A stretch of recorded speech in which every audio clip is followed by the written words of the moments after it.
What's up guys, this is Chris here, and today have we got a mammoth video for you. Today I'm going to try to help you pick the right handgun for you. Now that's going to be tough to do since I don't know you, but I am going to do my best. So today what I'm going to do is talk about the best things that you can look for when you're at the gun store to decide if the handgun you're looking for is actually the one you want. We're going to go over a bunch of different categories, features, and a whole slew of different types of handguns to try to give you the best option and arm you with the best information, so when you go to the gun store, you're moderately prepared to make an informed decision so you don't have to make more than one purchase. You can get the right handgun for you right now. Before we get in the video, I do want to mention our channel sponsor, which is Brownells.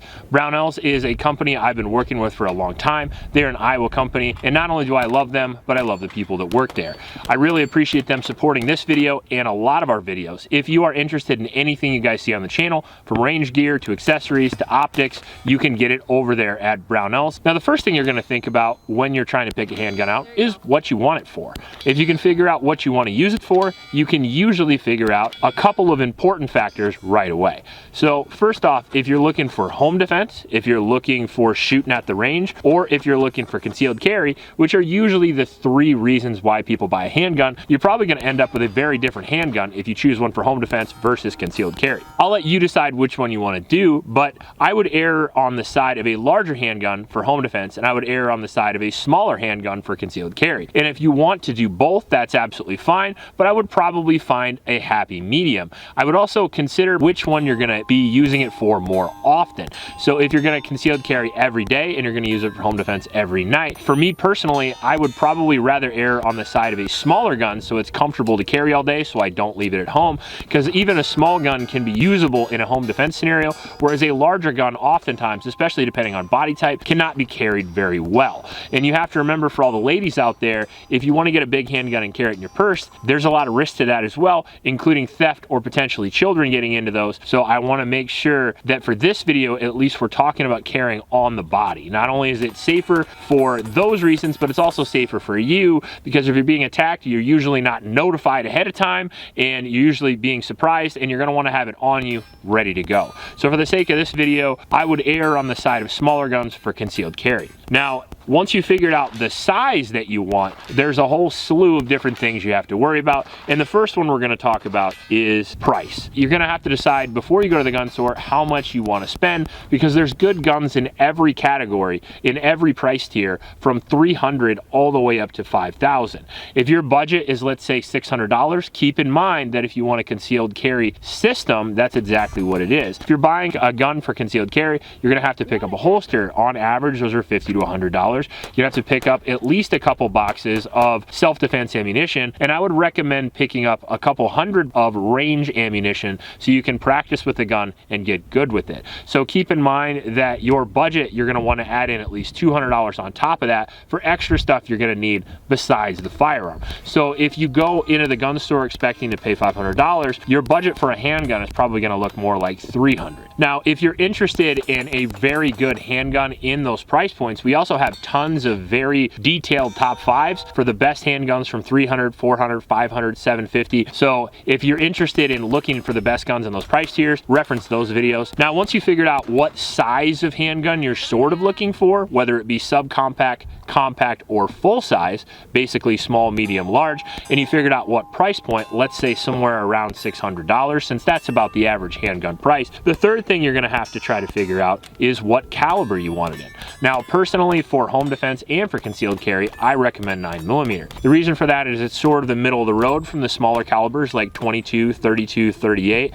and then the larger calibers like 40, 45, and 10mm. Kind of right in the middle, the best porridge for everybody, if you get what I'm trying to say. Most law enforcement agencies use it, almost every military uses it, and most civilians use it because it's not only the most popular ammunition in the world, the most concealed carry ammunition is available for it, but the most guns are also made in 9mm, and on top of that, it's usually the most affordable ammunition to shoot. shoot. So I usually err on that side. However, if you're looking for a little bit bigger or a little bit smaller, I also would recommend 380 ACP and maybe the Bodyguard or the Ruger series, or the 45 ACP is always a good classic.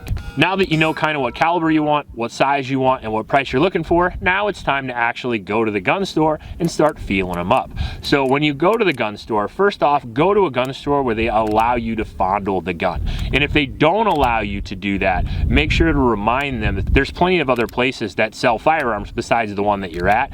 And if they don't allow you to touch the gun before you buy it, go somewhere else. I mean, that is just my honest opinion. A lot of the big box stores, they don't allow you to rack the slide, run the trigger, and to be honest with you, you can go to a mom and pop store and not only does your money stay where you live, but you'll be able to get a better gun with better advice. Now, when you pick up a handgun, let's say, and you're trying to figure out what feels good and what doesn't, the first couple of things I look for are gonna be slide weight, trigger weight, texture, and trigger reach.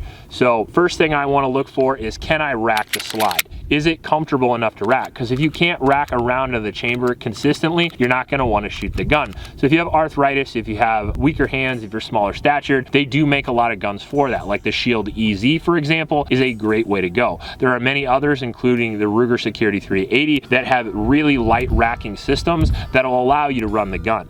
Now, as far as trigger reach goes, I really look for that because I have big, long hands. And if you have really big hands or really small hands, you're going to have to pay attention to this. You're going to have to pay attention to how the gun fits in your hand, not only how the grip feels and how much it fills up your hand, but where your trigger finger naturally wants to land on the trigger. That's actually really important when it comes to speed and accuracy for shooting the gun. So for me personally, I prefer the Shield Pluses over, let's say, something like the P365, because they do have a little bit more trigger reach for me, and their trigger actually breaks at a 90-degree angle instead of all the way back in the trigger guard, which allows me a more comfortable trigger break, which allows me to shoot it better. My wife, on the other hand, and a lot of smaller handed people, they prefer guns with a thinner grip or a trigger that breaks further to the rear because it allows them a more comfortable position for their hand when that trigger is going to break. And whatever that is for you is what it is for you. And if it feels difficult to pull the trigger or it feels overly difficult to rack the slide, I would recommend finding a new gun, maybe even a 22 to start off with, because the gun that you can hit with is always better than the gun you can't, regardless of features, caliber, or even reliability. This gun here, I like it a lot because it fits my hand really well for a very small concealed carry gun. It is in the caliber I want. It has the capacity I want, which we'll mention here in a second, but mainly the grip is very comfortable for me and it's the right texture for me. If you carry inside the waistband, for example, the texture on your grip's gonna matter a lot because it's gonna interface with your big fat stomach when you're carrying it all the time. What I mean by interfacing is when you sit down, it's gonna rub on you. When you get in and out of your car, it's gonna rub on you. And during the day, it's gonna be pushing on you here and there. So you're gonna wanna make sure that there's no snag points on the gun that it feels uncomfortable, not only when you're carrying it, but when you shoot it. You're gonna wanna make sure there's no sharp edges that dig in the web of your hand. You're gonna wanna make sure when you pick the gun up at the gun store, you're gonna wanna give it a really good squeeze, like you're squeezing on your girlfriend's juicy booty, and try to figure out if there's any snag points or any failures, like the safety pushing in your hand, for example. Now that we figured out trigger reach, the grip size is very important as well. How it feels in your hand is gonna really be up to you.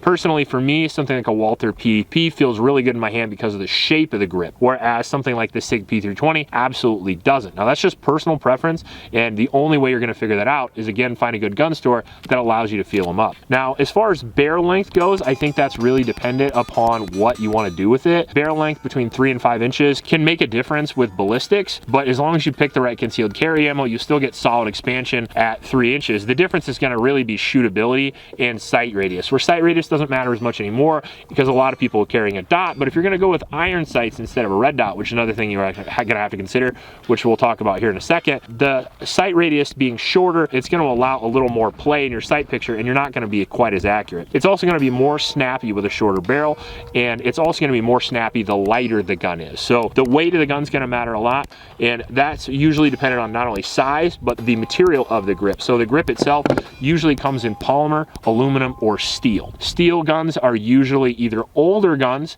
or they are guns meant for competition or for home defense because they are heavier.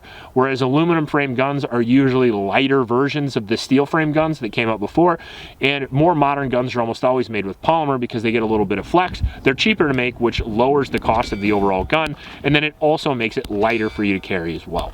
Another thing you're going to have to consider is whether you want a manual safety or not. If you're a newer shooter and you want a manual safety, that is not a bad thing. And if you watch all these tactical Timmies with camo gear on that hunt out in their backyard at night with airsoft guns, they'll tell you that safeties are just the worst thing in the world. But the reality is just like anything else, if you get used to it, it's good to go.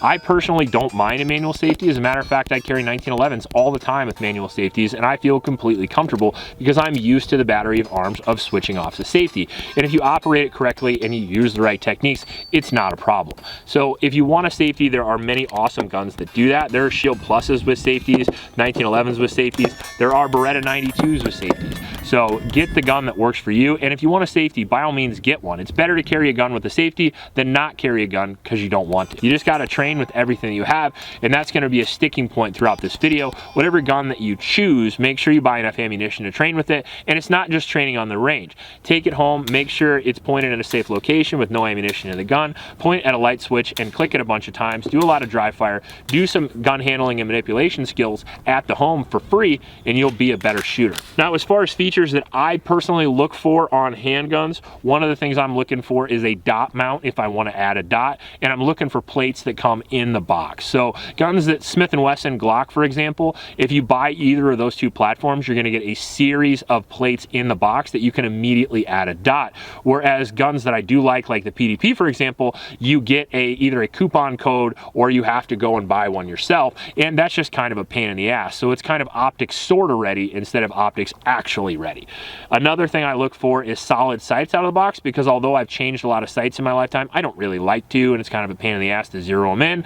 So I usually prefer to get something with an HD sight, usually like a fiber optic or maybe an HD sight that's tritium, like on this SIG here. Other features I really like are a grip that's comfortable, and I really do prefer a smooth running slide with a smooth recoil spring. If a recoil spring is way too tight and I pull on it and I don't like it, I know that gun's going to dip down a lot under recoil. For me, I prefer a looser recoil spring on my guns. So those are just a couple of things I look for. Not only is it easier to rack, especially under stress, but it's also, for me, easier to shoot. Now, some guns do come with red dots and some don't, and red dot mounting can be an interesting thing if you've never done it before. It's easy once you get used to it, but if you don't ever want to bother with it, there are plenty of guns that come with red dots right out of the box. This PDP X Pro here came with this optic here, and I'm not saying this is the best optic or the one you should get, but there are plenty of guns out there that come with dots ready to go.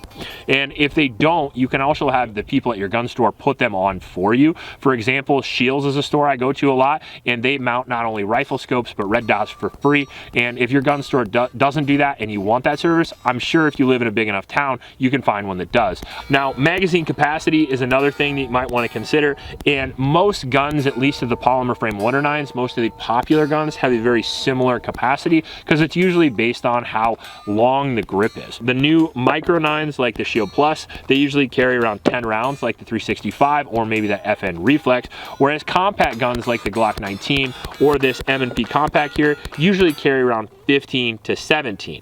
And then if you're looking at larger frame guns like maybe the Beretta 92, you're usually looking at 17 and above.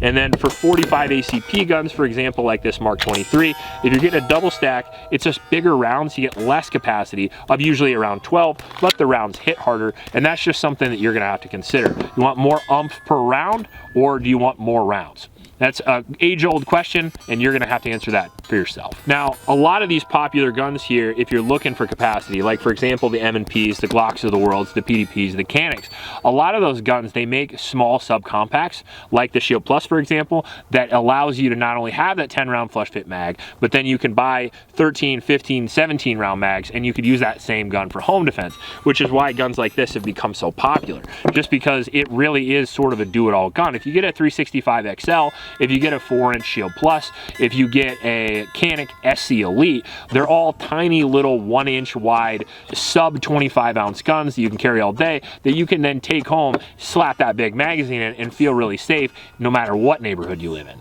So I can tell you that overall, I would say that's probably the choice for most people. I think it's just dependent on what you want, what you're looking for, because there are lots of other systems. The striker fired polymer frame is what I would absolutely suggest for almost everybody, but double action does exist, and I'm a big fan of the double action. And here's the differences between those. So striker fired pistol, basically, for layman's use, is just one trigger pull and that's it. And what I mean by that is no matter what order you pull the trigger, it's always going to have the same trigger pull. There's not usually going to be any safeties or anything you have to disengage. You just rack it around into the chamber, and when you pull it out of the holster and press the trigger, the gun goes off. Whereas double single action is a little bit different. This Beretta 92 here is a double single action design with a decocker, which is good. It's not bad. It's just different, and it's a little more complicated. So usually how you carry a gun like this is you would carry it with the safety off in the double action system. So when you put it in the holster, you have this long trigger pull to protect you from any negos and discharges. When you draw the gun and fire the first round, it'll be that long double action pull, and then the round will cycle, the hammer will stay back, and then you will have a very crisp single action pull for your remaining shots. Now that's very good for experts, but it can be a bit of an issue for newer shooters. It's safer to concealed carry, especially with a round in the chamber. However, again, you're gonna have to get used to that long double action pull. Now the benefit of that is that if you do that dry fire practice that I mentioned before, it's actually easier to do that on a double action because you don't have to keep racking the slide. You just keep pulling the trigger, and that will inherently make you a better shooter. I mean, I've known this for years. I started doing that 15 years ago on a CZ because I saw Jerry Mitchell doing it on a revolver, and it worked out pretty well for him. Now finally, there's also single action with a manual safety like your standard 1911, whereas the gun itself, even if you put the magazine in, you are going to have to rack the slide, and then the hammer will be back. Now you're going to want to carry it with the hammer back because it won't fire with the hammer forward like the strikers or the doubles. You're going to have to carry it with the hammer back with a manual safety on. Now that's not an unsafe way to carry a gun. They've been doing it for over 115 years, and it's been pretty good so far. But that's just something some people are comfortable with and some people aren't. So it's going to be up to you and your personal preference. Overall, I think we covered just about everything: price, caliber, size, philosophy of use, polymer frames, all the features I can think of from sights to grips. And I feel like hopefully this video will help you choose the best handgun for you.